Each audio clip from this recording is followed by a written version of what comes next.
கிருஷ்ணர் மகாவிஷ்ணுவின் தசாவதாரங்களில் ஒரு முக்கியமான அவதாரமாக கருதப்படுகிறார். அவரது பிறப்பு துரோகத்தை அழித்து தர்மத்தை நிலைநாட்டும் ஒரு தெய்வீக நிகழ்வாக சொல்லப்படுகிறது.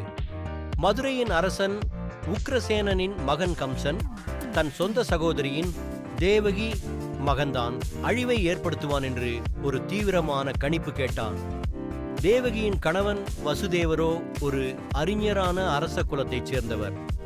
இந்த சூட்சுமமான கணிப்பு கேட்டதும் கம்சன் தீவிர கோபத்தில் தனது சகோதரியை கொல்லப் போனான். ஆனால் வசுதேவர் அருள் கூர்ந்து, உன் அழிவிற்கு காரணமாகவும் குழந்தைகள் பிறக்கும்போது உனக்கு தெரிவிப்பேன் என்று வாக்குறுதி கொடுத்தார். அதனால் கம்சன் அவர்களை சிறையில் அடைத்து வைத்து விட்டார். தேவகிக்கும் வசுதேவருக்கும் 6 குழந்தைகள் பிறந்து அவற்றை கம்சன் ஒவ்வொன்றாக கொன்று வெட்டினான். 7வது குழந்தையாக ஆதிசேஷனின் அம்சமாக பாலராமர் பிறந்தார். பின்னர் அஷ்டம் 8வது குழந்தையாக மகாவிஷ்ணுவின் அவதாரமாக பகவான் ஸ்ரீகிருஷ்ணர் தோன்றினார். அந்த நேரம் நள்ளிரவு மழை பொழிந்து கொண்டிருந்தது. சிறையின் கதவுகள் தானாகவே திறந்து காவலர்கள் தூங்கிக் கிடந்தனர்.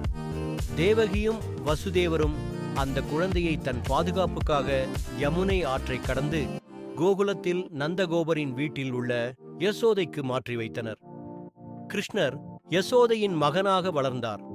அவருடைய குழந்தை பருவம் முழுவதும் அற்புதங்களும் மாயைகளும் நிரம்பியிருந்தன. இவர் தனது மந்திரமோகன தோற்றத்தால் கோகுல மக்கள் அனைவரையும் மகிழ்விக்க அவர் செய்த சிறிய செயல்களும் புண்ணிய நிகழ்வுகளாக மாறின. கிருஷ்ணர் வளர்ந்தவுடன் அவர் பல்வேறு அசுரர்களை அழித்தார். புதுமையான லீலைகளை நிகழ்த்தினார். இறுதியாக மதுரைக்கு சென்று தனது மாமனான கம்சனை ஒருவேளை மல்லுக்கலாட்டம் நடத்திய போது கொன்றார். இதன் மூலம் அந்நியாயமான ஆட்சி முடிவுக்கு வந்து தர்மம் மீண்டும் நிலைநிறுத்தப்பட்டது. பகவத்கீதை மூலம் அர்த்தம் கொண்ட வாழ்வியல் கருத்துக்களை உலகிற்கு வழங்கினார். மகாபாரத போரில் பாண்டவர்களுக்கு வழிகாட்டியாக இருந்தார்.